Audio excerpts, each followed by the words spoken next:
Assalamualaikum warahmatullahi wabarakatuh. Bismillahirrahmanirrahim. Alhamdulillahirabbil alamin. Wassalatu wassalamu ala asyrafil anbiya'i wal mursalin sayyidina wa maulana Muhammadin wa ala alihi wa sahbihi ajma'in, amma ba'du. Para pemirsa, sahabat ma'arif, kaum muslimin muslimat, wabil khusus keluarga besar Lembaga Pendidikan Ma'arif, pengurus cabang Nahdlatul Ulama Kabupaten Banyumas, rahimakumullah.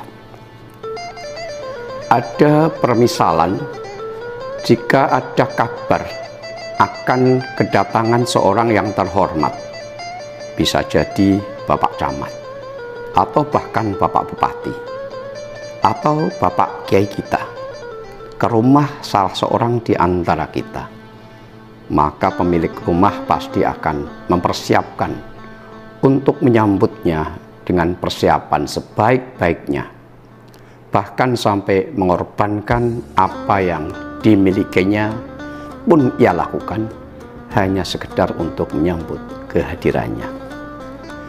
Bulan Ramadan merupakan tamu agung yang didambakan oleh umat Islam, ditunggu kedatangannya dan disemarakkan kehadirannya dengan kesibukan umat untuk lebih mendekatkan kepada Rabb-nya. Magnet Ramadan memang sangat luar biasa, sehingga menarik kita semua untuk mudah dan ringan kaki melangkah menuju rumah ibadah, menuju majelis taklim yang pada saat di luar Ramadan rasanya berat dan susah untuk melangkahnya, walaupun pada jarak yang sama. Para pemirsa, sahabat ma'arif rahimakumullah, bulan Ramadan adalah bulan di mana iman kita lebih dominan meningkat, sehingga apabila datang bulan Ramadan dan keimanan kita tetap lemah, maka menandakan bahwa kondisi hati kita tidak dalam keadaan baik-baik saja. Ada penyakit di dalam hati kita. Bulan Ramadan adalah bulan diturunkannya Al-Quran sebagai pedoman, petunjuk, dan penjelas bagi petunjuk tersebut, sebagaimana yang Allah firmankan dalam surat Al-Baqarah ayat 185. A'udzubillahi minasyaitonir rajim. Bismillahirrahmanirrahim. Syahrul Ramadan alladzi unzila fihi al-Qur'anu hudan lin-nasi wa bayyinatin minal huda wal furqan. Faman syahida minkumus syahra falyasum. Wa man kana maridun aw ala safarin fa'iddatun min ayyamin ukhra. Yuridullahu bikumul yusra wa la yuridu bikumul 'asra. Wa litukmilul iddata wa litukabbirullaha ala ma hadakum wa la'allakum tashkurun. Beberapa hari yang ditentukan itu ialah bulan Ramadan, bulan yang di dalamnya diturunkan permulaan Al-Quran sebagai petunjuk bagi manusia dan penjelasan-penjelasan mengenai petunjuk itu dan pembeda antara yang hak dan yang batil. Karena itu, barang siapa di antara kamu hadir di negeri tempat tinggalnya di bulan itu, maka hendaklah ia berpuasa pada bulan itu. Dan barang siapa sakit atau dalam perjalanan lalu ia berbuka, maka wajiblah baginya berpuasa sebanyak hari yang ditinggalkannya pada hari-hari yang lain. Allah menghendaki kemudahan bagimu dan tidak menghendaki kesukaran bagimu. Dan hendaklah kamu mencukupkan bilangannya, dan hendaklah kamu mengagungkan Allah atas petunjuknya yang diberikan kepadamu supaya kamu bersyukur. Betapa bahagianya Kanjeng Nabi Muhammad SAW dengan hadirnya bulan Ramadan, sehingga beliau menyeru kepada para sahabat seraya bersabda, laqad ja'akum Ramadan syahrun mubarakun iftaradallahu alaikum siyamahu tuftahu fihi abwabul jannah wa dukhallaqu fihi abwabul jahim wa dukhallu fihi syayatin fiha lailatun khairun min alfisar man hurima khairaha faqad hurima. Telah datang kepada kalian Ramadan, bulan yang diberkahi. Allah mewajibkan atas kalian berpuasa di dalamnya. Pada bulan ini pintu-pintu surga dibuka, pintu-pintu neraka jahim ditutup, setan-setan dibelenggu. Di dalamnya terdapat satu malam yang lebih baik dibandingkan 1000 bulan. Siapa yang dihalangi dari kebaikannya, maka sungguh ia terhalangi. Hadis riwayat Imam Ahmad dan An-Nasai. Dalam hadis yang lain Rasul bersabda, man shoma ramadhana imanan wahtisaban ghufira lahu ma taqaddama min dzambih. Barang siapa berpuasa Ramadan atas dasar iman dan mengharapkan pahala dari Allah, maka akan diampuni dosa-dosanya yang telah lalu. Hadis riwayat Al-Bukhari dan Muslim dari Abi Hurairah radhiyallahu anhu. Diteruskan hadis tentang qiyamul Ramadan atau yang sekarang kita kenal dengan sholat tarawih. Nabi bersabda, man qama ramadhana imanan wahtisaban ghufira lahu ma taqaddama min dzambih. Barang siapa sholat malam di bulan Ramadan dengan dasar iman dan mengharap pahala dari Allah, maka akan diampuni dosa-dosanya yang telah lalu. Hadis riwayat Al-Bukhari dan Muslim dari Abi Hurairah radhiyallahu anhu. Para pemirsa, sahabat ma'arif rahimakumullah, dapat diambil kesimpulan dari hadis-hadis tersebut bahwa di dalam bulan Ramadan ada beberapa keistimewaan, yaitu yang pertama, kewajiban berpuasa.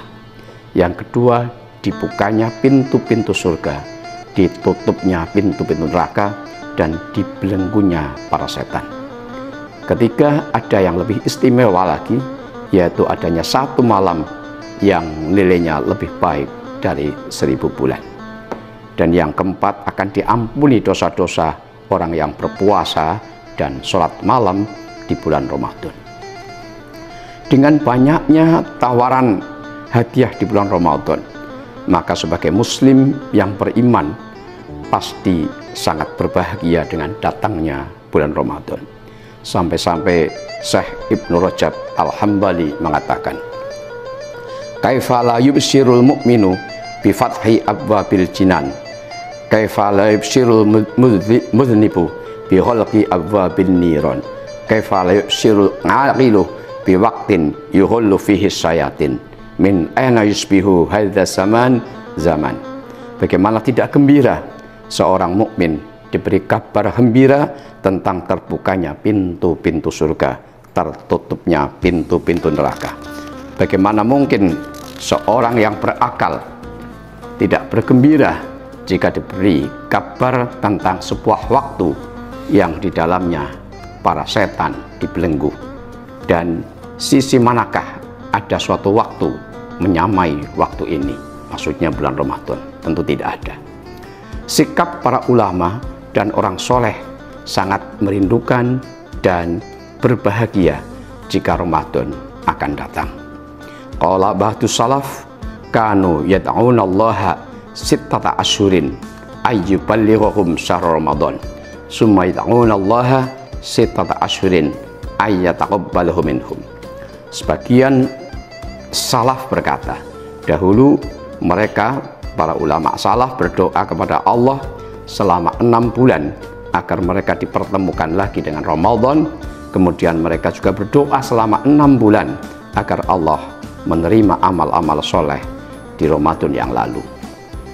Oleh karena itu, sebagai muslim yang memiliki iman yang kuat, mari kita berbahagia menyambut kedatangan bulan suci Ramadan dengan mempersiapkan beberapa hal.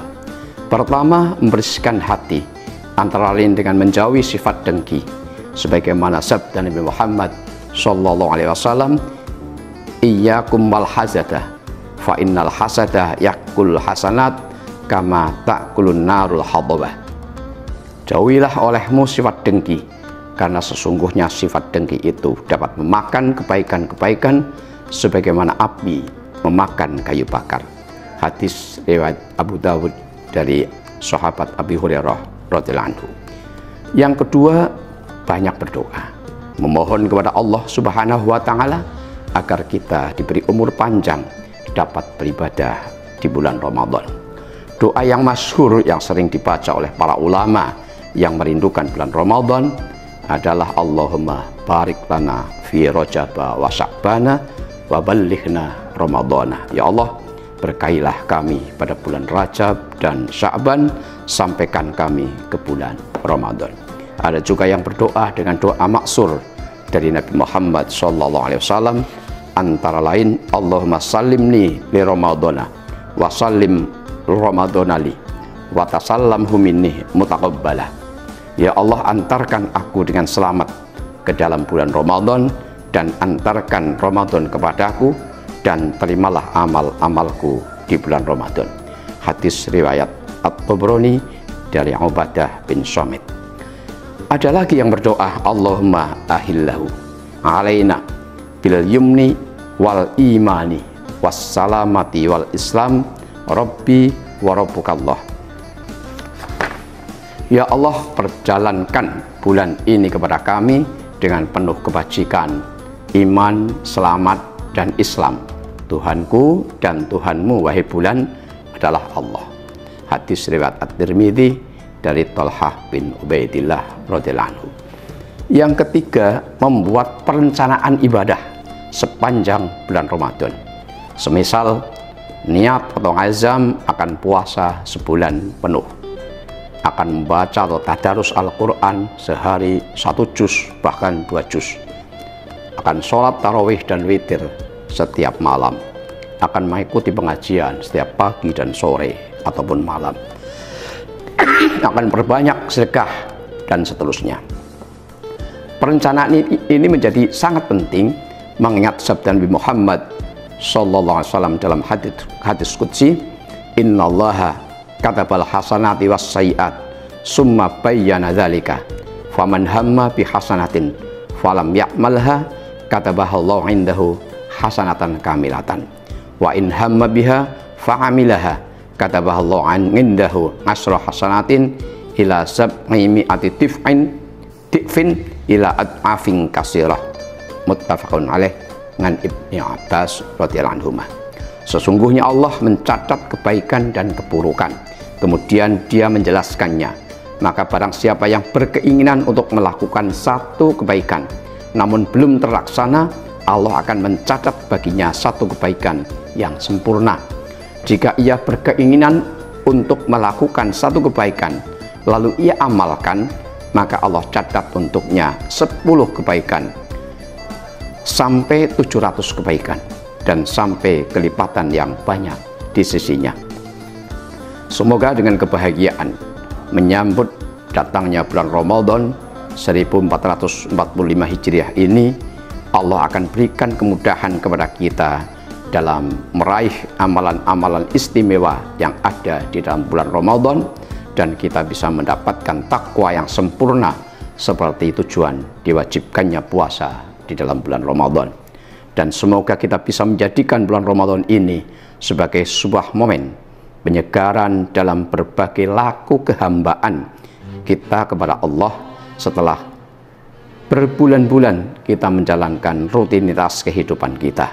Momen Ramadan ini hendaknya menjadi langkah bersama bagi kita umat muslim, khususnya warga Nahdliyin, untuk menyegarkan dan meningkatkan kembali ketakwaan kita kepada Allah Subhanahu wa Ta'ala, la'allakum tattaqun. Terakhir, perlu saya sampaikan bahwa dari pengurus pusat Muhammadiyah telah menetapkan bahwa 1 Ramadan 1445 Hijriah jatuh pada hari Senin 11 Maret 2024 dengan menggunakan teori wujudul hilal, karena pada hari Ahad 29 Sya'ban pada waktu masuk maghrib, hilal sudah di atas ufuk 0,9 derajat. Sementara kita menggunakan teori imkanur ru'yah, di mana bulan bisa dilihat kalau minimal di atas ufuk 3 derajat.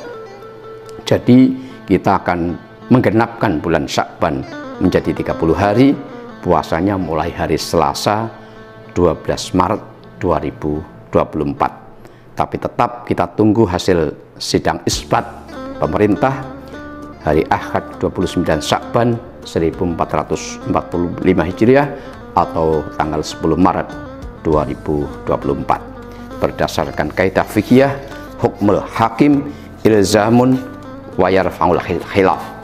Keputusan pemerintah itu mengikat atau wajib dipatuhi dan menghilangkan silang pendapat. Untuk mengakhiri Ramadan 1445 Hijriah insya Allah sama, karena pengurus pusat Muhammadiyah menetapkan 1 Syawal 1445 Hijriah jatuh pada hari Rabu 10 April 2024. Kebetulan bagi kita pada hari Selasa 29 Ramadan 1445 Hijriah atau 9 April 2024 saat maghrib tinggi hilal sudah 6,1 derajat, maka sudah imkan ru'yah, jadi bisa dipastikan bulan bisa dilihat. Berarti tanggal 1 Syawal 1445 Hijriah jatuh pada hari Rabu 10 April 2024, sama dengan penetapan pengurus pusat Muhammadiyah insya Allah. Demikian, semoga bermanfaat. Wallahul muwaffiq ila aqwamit thoriq. Wassalamualaikum warahmatullahi wabarakatuh.